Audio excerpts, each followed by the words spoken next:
Господь, мы благодарим Тебя за Твое Слово, которое мы будем слушать сегодня. Господь, мы не хотим слушать от человека. Господь, мы благодарим Тебя за Твое Слово, которое мы будем слушать сегодня. Господь, мы не хотим слушать от человека. Мы хотим, чтобы Ты проговорил нам. Говори, Господь, через эти глиняные сосуды, что и прослав Твое имя. Во имя Иисуса Христа. И весь народ сказал? Аминь. Если у вас есть свои Библии с собой, откройте, пожалуйста, Деяния апостолов, 13 глава. Деяния апостолов, 13 глава. И я буду читать 2 стиха в этой главе. Я буду читать 22 стих, а также я буду читать 36 стих. Это попозже. Давайте начнем с 22 стиха. 22 стих. 22 стих. Отринув его, поставил им царем Давида, о котором и сказал, свидетельствуя: нашел я мужа по сердцу моему, Давида, сына Есеева, который исполнит все хотения мои. Это слово «хотение» на английском, это то же самое, как изволение или воля мои. Здесь Библия нам говорит, Бог говорит об Иисусе, о Давиде, говорит: нашел я мужа по сердцу моему Давида, который исполнит все изволения или все хотения мои. Дорогие мои, мы служим Богу, поэтому сегодня, вроде бы это годовщина. Я знаю, что обычно люди привыкли на годовщине перечислять, какие достижения или какие успехи у них были за последний год или 2 года. Значит, эти 2 года, я знаю, что были какие-то успехи, были какие-то неудачи, были ошибки, но слава Богу, что у нас есть результат сегодня. Но мы не хвалимся нашими достижениями, потому что, во-первых, это не мы это делали, это Господь. Поэтому сегодня это не есть день, который я должен начинать перечислять вам, что у нас 2000 человек в церкви, что у нас того и так далее. Это не то время. Сегодня есть время, когда мы должны стоять на месте, что у нас 2 года, что мы делали. Когда мы должны смотреть не сзади, но вперед. Библия нам говорит, что у нас есть прошлое, у нас есть настоящее, что у нас есть будущее. Но вы знаете что? О вашем прошлой жизни вы ничего не можете делать о прошлом. Поэтому если у нас 2 года, 2 года уже прошли. Мы ничего о прошлом, о вчерашнем уже не сможем делать. Аминь. Поэтому это не важно, если вы в этой церкви год или 2 или несколько месяцев, и если вам удалось что-то сделать за это время, или вам ничего не удалось сделать, это не играет роль сейчас. Сейчас мое послание к вам, это то, что вы могли начинать смотреть вперед. И Павел говорит, что у нас высшее звание. И он говорит, что я стремлюсь в высшей почести Христовой. То есть мы не из тех людей, которые смотрят назад. Человек, который постоянно смотрит назад, вы знаете, что он не двигается вперед. Человек, который смотрит назад, он не может двигаться вперед. Допустим, человек бежит, и он смотрит так. Либо он останется на месте, либо он будет назад идти. Но поэтому мы не хотим смотреть назад. Мы хотим устремить наше зрение на высшие почести. Мы хотим устремить наше внимание на горное.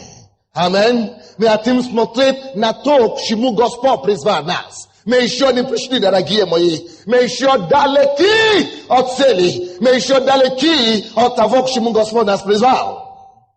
Но слава Богу, что у нас не только прошлое. Аллилуйя. Но больше, чем прошлое, у нас настоящее. Но слава Богу, что у нас не только настоящее. Больше, чем настоящего, у нас все еще будущее впереди. Аллилуйя. И пока, аллилуйя. И пока у нас дыхание в нашей жизни, я вам говорю, что мы успеем, мы исполним Божье изволение в этом народе, в этой стране, в этой церкви во имя Иисуса. Поэтому, если вы член или часть этой церкви, вы должны собраться сегодня и принять свое решение вместе с Богом. И говорить: Господь, я хочу исполнить свое изволение. Я хочу угодить Тебе всем сердцем, всей жизнью, всей семьей. Я хочу So bitwaya volia na moyo jezen. He spawned in us na earth of God. Yes, then in the earth of God na stedushe. No ya budu smotet period. Ya de budu astavasa na mesta. Ya budu semisa na God na veshe zvania Krista. Ya budu semisa ya budu bejat. Vai via Isosa Krista. Biblia Pavel Gavarit mene istek nude katuri built vos do. Hallelujah. Mene tolka tim bejat katludi katuri ni mespri nas dasheni. Unas yeseli, unas yezadashi. Pedam kanda mi biom. Este mi biom toshna. Slava Bogu. I na eta mesta pesane katuri mishitali. Ja shu abrativa shepnimane, shu na Davida. Vide Bog Gavarit što tas des interesne. Pastorne fraza. Который сын Давид, сын Есеева, который исполнит все хотения мои. You know, Бог только что его нашел, он только что его призвал. Кто из вас только что покаялся? Станьте быстренько. Только что покаялся кто-нибудь из вас? Хорошо, прибегай сюда, быстренько, иди сюда. Хорошо, пускай, не надо, там невозможно пройти, я вижу. Алло, оставайся на месте. Представляй на себе, что ты только что покаялся, когда ты покаялся? Вчера? Хорошо, смотри сюда. Теперь, ты только что покаялся вчера.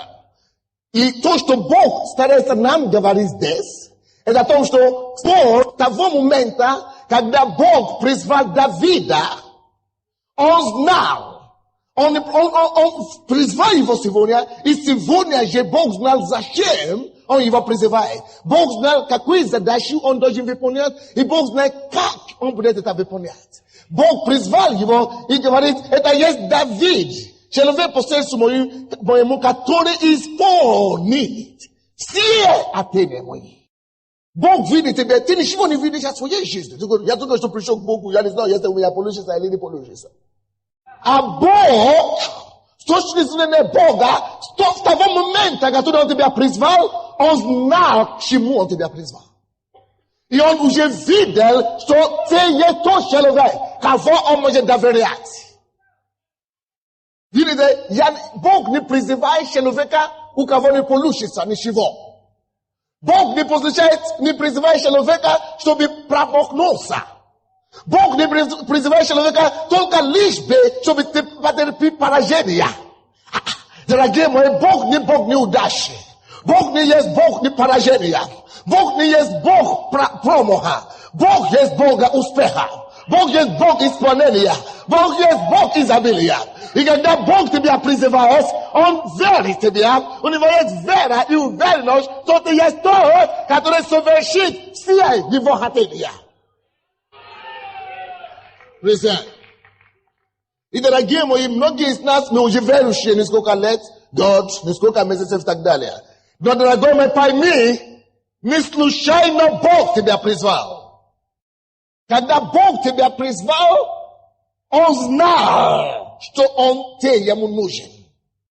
Он знал, что ты ему нужен, и Он знал, что ты способен выполнить ту задачу, которую Он ставит перед тобой. Дорогой мой, никто из вас не попал в эту церковь просто так. Вы не просто ходите сюда в церковь, чтобы пополнить наши числа. Вы не просто ходите в эту церковь, чтобы прибавить к нам. Вы не просто ходите в эту церковь, чтобы греть нам сиденье. Вы не просто ходите сюда, чтобы температура стала теплее. Вы не просто, вы не просто делаете какую-то религиозные обряды. Это Бог всемогущий, который сотворил небо и землю.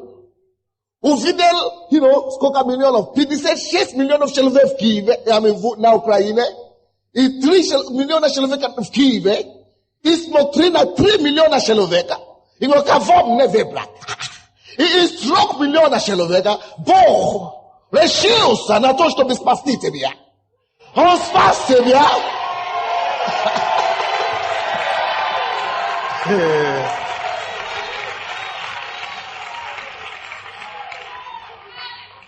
Представляй, Он спас тебя от грехов, спас тебя может быть, от курения, освободил тебя от наркотики, может быть, от прелюбодеяния или алкоголя, очистил тебя, дал тебе новую жизнь. Na pisa swoje krowi, twoje imię kuniga żyzny. I ty mnie oszczędź говоришь, что ты только будешь один в церковь, я не имею служения, у меня нет предназначения, у меня... Ты что?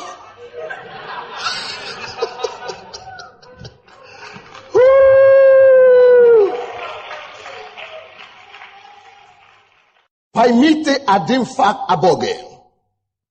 Когда Бог призывает человека, Он знает, к чему Он его призывает. Он знает, что этот человек должен что-то делать. Дорогой мой, если ты в эту церковь ходишь, да, может быть, действительно, твое место не здесь, это мое место. Но не смотря на это, может быть, ты должен поехать в Китай и иметь такое же место. Не, может быть, даже в Ужгород, может быть, где-то здесь, на Украине. Может быть, вообще ты не будешь стоять за кафедрой. Может быть, ты будешь убрать у нас там поле. Время пол. Но если Бог из всего количества людей, которые живут в этой стране, и в этом городе, тебя нашел, это значит, он доверяет тебе. И это значит, у него есть какие-то воли, у него есть какие-то хотения, у него есть какие-то намерения, которые он поставил уже в духовном мире под твоим именем. Что вот Саша спасся, вот Саша должен выполнить эти конкретные задачи. Если ты спасся, если Бог тебя нашел и привел тебя в церковь, у тебя есть призвание, у тебя есть определенные задачи, работы, которые ты должен исполнять для Бога. Не забудь это. Не забудьте это. Не забудьте это. Особенно люди, которые уже знают это, и которые уже ответили на это призвание. Слава Богу за вас. Но недостаточно просто знать, что ты призван. Недостаточно просто знать, что ты должен что-то делать. Важно, как ты это делаешь. И я вам хочу сказать, даже не важно, как вы делаете, не то, но самое важное. Самое важное, как вы совершите, как вы закончите то дело, на которое Господь призывает вас. И я вам говорю, Бог тебя не призвал, чтобы потерпеть поражение. Когда Бог тебя призвал и поставил тебя там, Он знал, что ты сможешь выдержать, ты сможешь быть успешным.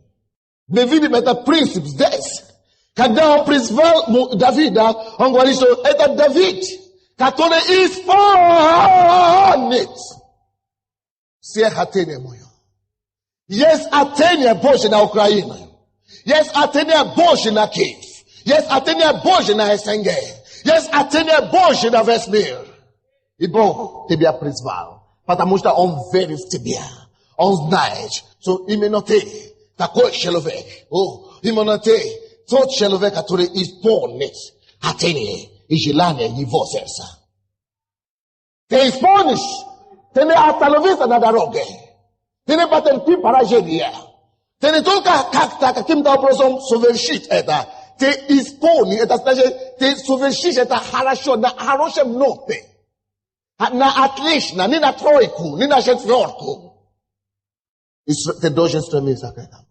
Видите, когда Бог призывает любого человека, Он знает, что Он призывает их на успех.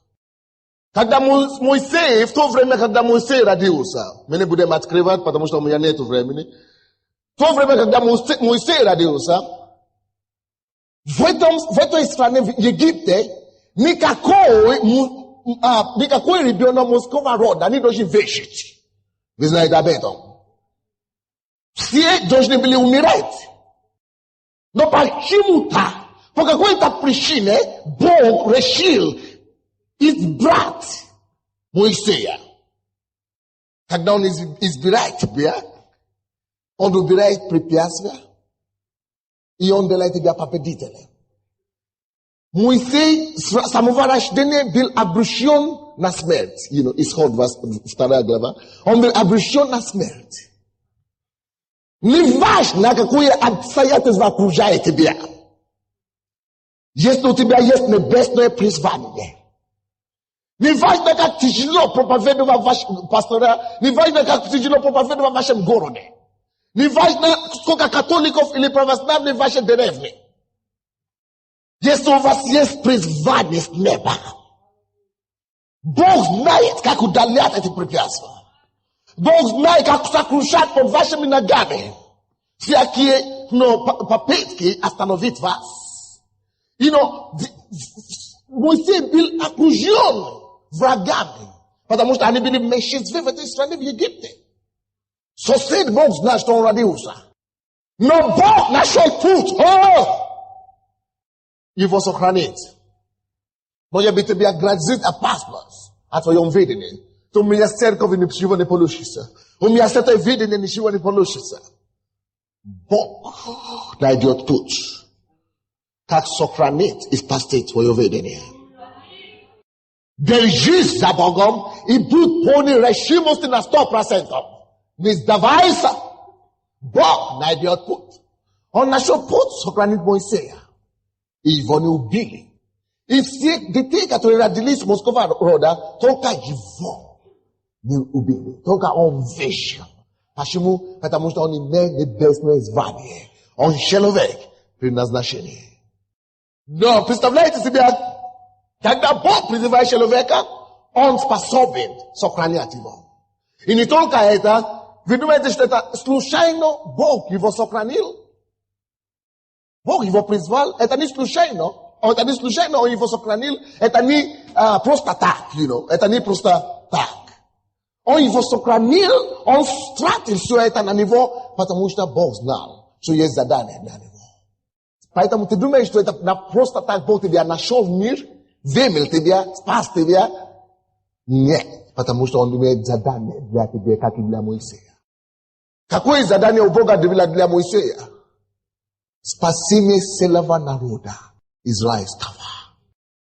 Освобождение целого народа Израиля.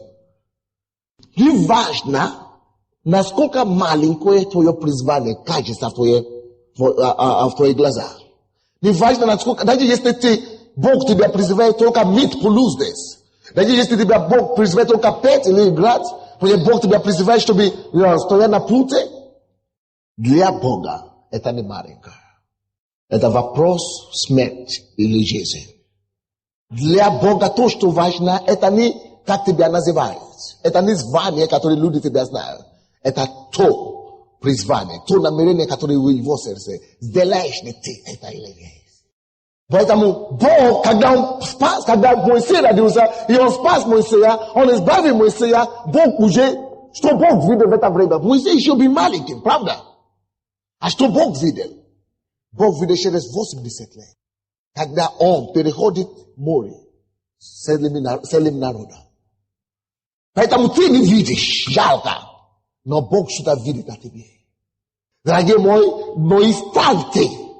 Если вы члены этой церкви, я прошу вас во имя Иисуса, не просто приходите сюда, чтобы быть членом. Станьте и ищите твое предназначение у Бога. Господь, ты не зря меня спас. Проговори мне, покажи мне. Я должен это видеть, я должен это знать, и я должен исполнить, чему ты меня призываешь. Представляете, как его, Эсфира. Эсфир, она думала, что она просто простая девушка, Она думала, что она просто случайно оказалась красивой. Бог дал ей красоту, чтобы она могла понравиться царю. И она попала в царство. Она думала, что, просто случайно, что там буду спать и вставать. Но если 14 там говорит, что Македей, или как его зовут, Магдахей говорит, для такого времени, как это, Бог тебя привел в царство. Кто из вас знает, что вы находитесь в царстве? Для такого времени, как это, Бог тебя привел в это царство. Если вы не знаете ничего в духовном мире, знайте, что в духовном мире это стратегическое время для Украины. Это поколение есть особое поколение. И я вам скажу, если ты не сделаешь то, что Бог хочет, чтобы ты сделаешь сейчас, никто не сделает для тебя. Следующее поколение это не сделает. Тем более прошлое поколение, они уже видели все. Поймите, это есть особое время на Украине. Бог на все по его благодати и милости привел царство в такое время, как это. Ты говоришь, что за время? Какое время? Что за время? Это время важнее, чем всякое время, которое когда-то было в истории Украины и Руси. Потому что это единственное поколение, мы единственный народ, мы единственное поколение, которое будет вести этого народа из атеистического прошлого, коммунистического прошлого, в веру Бога. Мы единственный народ.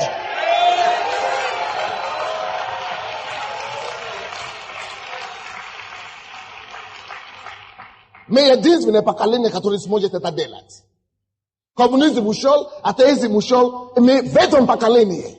Если мы это не сделаем в этом поколении, следующее поколение придет, это уже будет поздно, потому что мы уже должны были это делать. Поэтому мы в решающем поколении, даже если мы умрем, все равно останется в истории. Что были люди, которые жили после крушения коммунизма, сделали ли они свое предназначение или нет? Да, мы сделаем. И о нас напишут, что мы привели страну из атеистического прошлого в веру Бога, в христианство.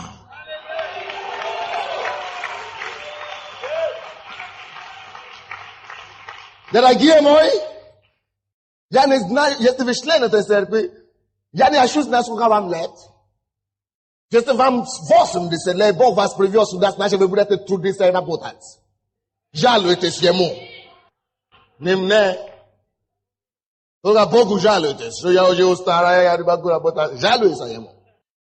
Напиши ему жалобу. Но если он тебя привел сюда, ты должен трудиться. Аллилуйя. Потому что Бог имеет в виду что-то. Бог знал что-то. Поэтому он тебя привел. Я прошу вас, не будет подобного поколения после нас. До нас не было подобного поколения, потому что до нас не было коммунизма.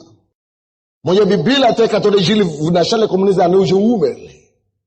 Но это мы, Бог нас поместил именно в точке отрезка времени, когда именно, коммунизм ушел, когда сейчас решает судьбу. Материализм, ли примет Украина или христианство. Я прошу вас, дорогие мои, знайте, имейте чувство предназначения. Имейте чувство предназначения. Имейте чувство предназначения. Имейте чувство предназначения. Если мы это не сделаем, никто это не сделает. Но мы сделаем это, и мы должны это сделать. Если вы имеете призвание от Бога, если вы служитель, если вы пастор, я прошу вас, если ты не сможешь один, спроси у меня, мы возьмемся руки об руки, и мы пойдем вместе. Но мы возьмем, мы должны осуществлять Божье хотение, Божье намерение, Божье изволение на это поколение и на это время во имя Иисуса Христа. Откройте, пожалуйста, мы это уже откроем. Римлянам, 8 глава, пожалуйста. Римлянам, 8 глава, 29-30 стихи. Ибо кого он предузнал, тем и предопределил быть подобными образу Сына Своего, дабы он был первородными между многими братьями. А кого он предопределил, тех и призвал. А кого призвал, тех и оправдал. А кого оправдал, тех и прославил. Библия здесь явно нам говорит, что Бог предузнал нас. И предузнал и предопределил нас. Бог предопределил нас на какое время? На какое время? Как это? Теперь скажите мне, пожалуйста. Это время, в котором мы живем сейчас, для нас это стало реальностью. Только, может быть, несколько лет тому назад, может быть, 5 лет, может быть, 10 лет тому назад. Скажите мне, пожалуйста, Бог, который определил тебя и меня на это время, для нас это понятно. Мы видели это время всего лишь, может быть, год или 2 года тому назад, или 10 лет тому назад. Но скажите мне, пожалуйста, преопределил. Когда Бог это преопределил? Когда это делал? Значит, послушайте, пожалуйста. Еще изначально веков Бог предузнал и предопределил, что будет коммунизм. И Бог уже тогда нажимал кнопки на компьютере небесные, что после коммунизма он уже знает, кого ему ставить, кого ему привести в спасение, чтобы совершить дело превращения страны в христианство. Так что Бог давно тебя знал. Ты говоришь, еще когда я был маленьким, ты что? До этого. Вы что, не читали Иеремия? Если вы не читали, идите прочитать Иеремия, первую главу. Бог предузнал вас. Зачем? Чтобы делать это дело, о котором мы просим вас делать. Предопределил? Зачем? Чтобы первая группа прославляет. Ты что, зачем? Только ради этого. Для тебя это не важно, но для него это очень важно. Ты что, чтобы мыть полы? Ты думаешь, что это не важно? Для Бога это очень важно. О, Иисус. О, Иисус. Я молюсь, чтобы Дух Божий открыл ваши духовные глаза. Чтобы вы видели то, что я вижу, дорогие мои. Пастора, я молюсь, чтобы Дух откровения пришел в ваш дух. Чтобы Он оживотворил ваши сердца и ваши духи. Чтобы Он дал вам откровение. Что это время, которое мы живем, что это не время для шутки. Что это не время для критики друг друга. Что это не время для злобы. Что это не время, когда мы должны заинтересоваться и взглянуть на то, что делает другое, и что неправильно делает. Это есть время, которое мы не должны пропустить. Это есть время, когда Бог ждет. Исполнит ли Он мое призвание или нет? Исполнит ли Он мое предназначение или нет? Мы не можем шутить. Мы не можем терять время. Мы должны действовать. Действовать мы должны, и быстро мы должны это сделать во имя Иисуса. Бог ждет, небо ждет, небесное воинство ждет, чтобы мы двинулись, и чтобы мы начали исполнять волю Божию. Наше поколение, наше время. Аллилуйя. Дайте им аплодисменты. Аллилуйя. Бог ждет. Бог ждет. Бог ждет. Бог ждет. Не теряй свое время. Не теряй время. Не теряй время. Если тебя необходимо поститься, для этого постись. Если тебя необходимо молиться, для этого молись. Если тебя необходимо для этого читать Библию, читай. Но не теряй свое поколение. Возьми твое поколение для Христа. Оставь отпечатки твоих ног на странице истории. О, Иисус, помоги нам. Помоги нам. Наверное, мы откроем только одно место Писания, потом откройте Деяния апостолов. 20 глава. 20 стиха по 24 стих. Как я не пропустил ничего полезного, о чем вам не проповедовал бы, и чему не учил бы вас. Все народно и по домам. Если вы служители Иисуса Христа на этом месте, я не знаю, что вы скажете, когда ваше время придет, как пришло время Павла здесь. Переводи, сестра.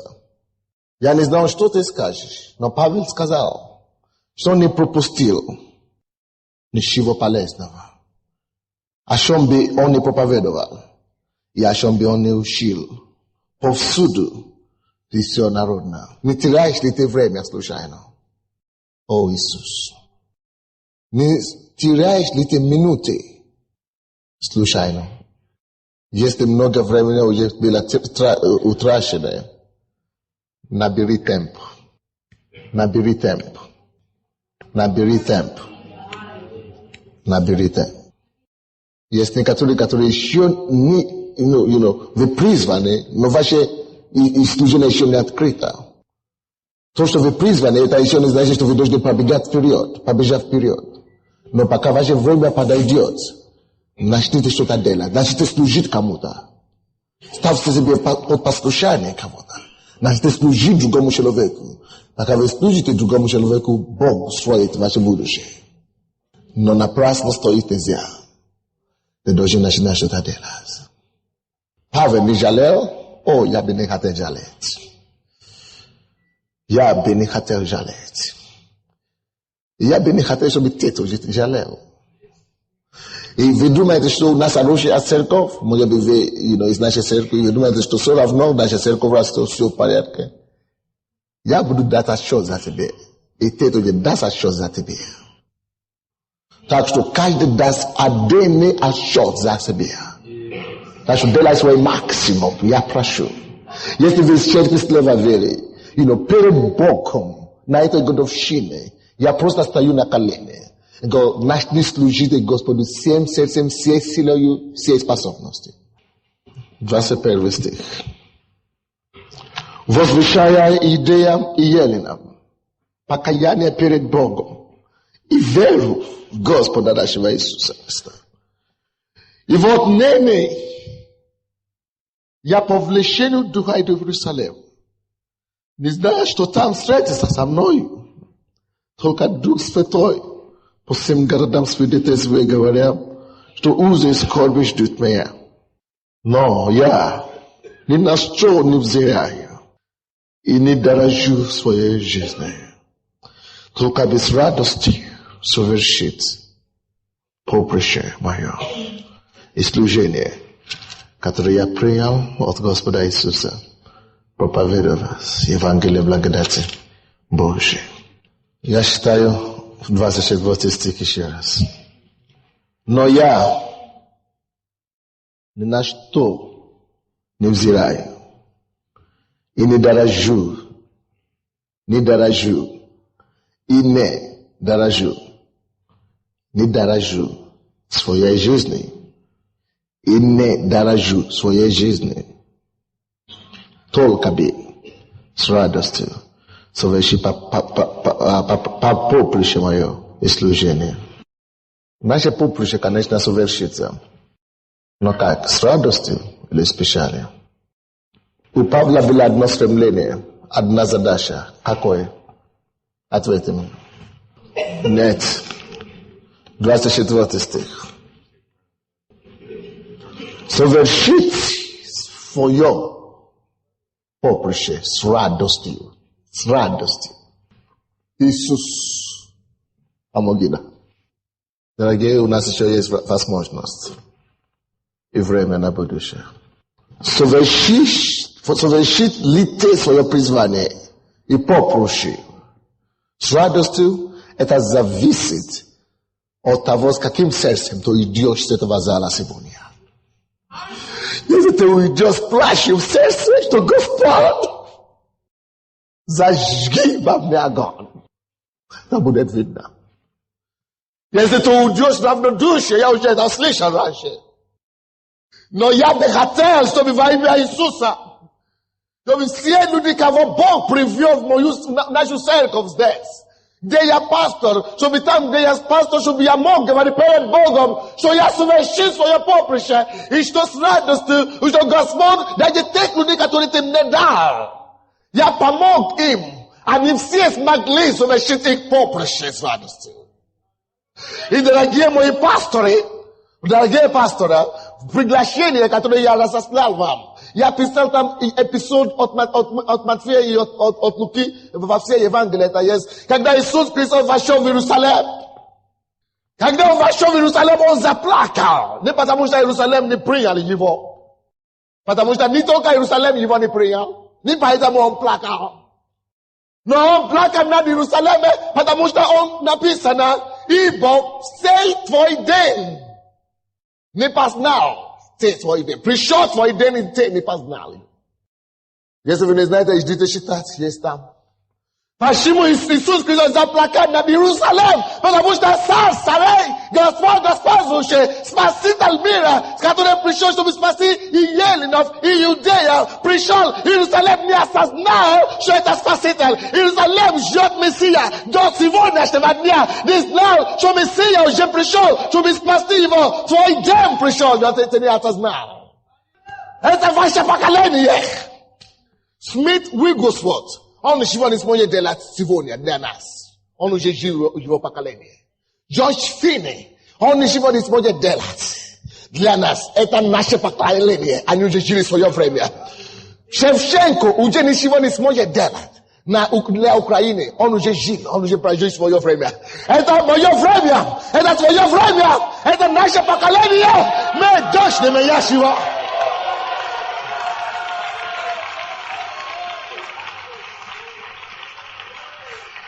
Дорогие мои, что Иисус делает, когда Он начнет думать о сей день? Пришел ваш день. Пришло ваше поколение. Узнали ли вы об этом? Узнали ли вы об этом? Узнали ли вы о своем времени? Иерусалим не узнал свое время. Иисус заплакал горько. Я заканчиваю тем, откуда я начал. Деяния апостолов 13. 22 стих и 36 я тоже буду читать сейчас. 22 стих говорит: отринув его. Кого отринули? Саула, который не совершил свое поприще. Поставил на его место. Поставил им царем Давида, о котором и сказал свидетельствуя: нашел я мужа по сердцу моему. Дорогие мои, о каждом из нас будет свидетельство у Бога. Бог будет свидетельствовать. Какое будет его свидетельство о тебе и обо мне? Какое? Подобное, как у Давида или как у Саула? Говоря: нашел я мужа по сердцу моему, Давида сына Есеева, который исполнит все хотения мои. Бог говорит исполни, когда Он его нашел. Я вам скажу, Бог тоже говорит это о вас, что ты исполнишь. Бог говорил это обо всех, но некоторые не исполнили. Теперь 36 стих. 36 стих.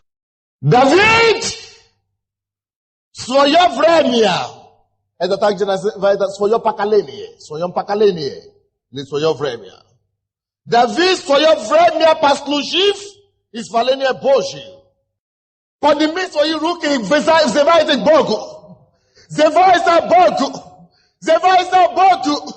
Давид, исполнив свое время, Божье изволение пошил. Исполнил Божье изволение пошил. Что ты сделаешь о своем призвании? Что ты сделаешь о своем изволении? О, взывайте Богу, дорогие! Взывайте Богу, дорогие! Взывайте Богу, дорогие! Взывайте Богу, дорогие! Взывайте Богу, дорогие! О, взывайте Богу!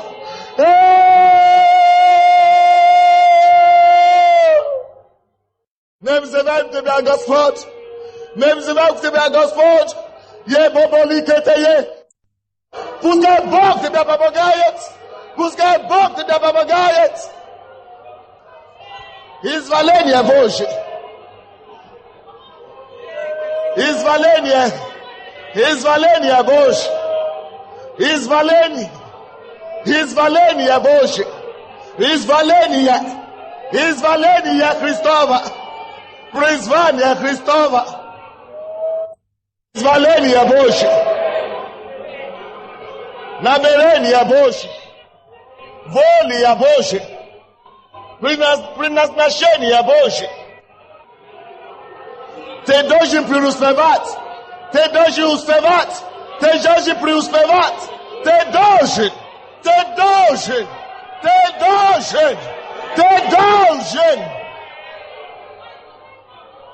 Соверши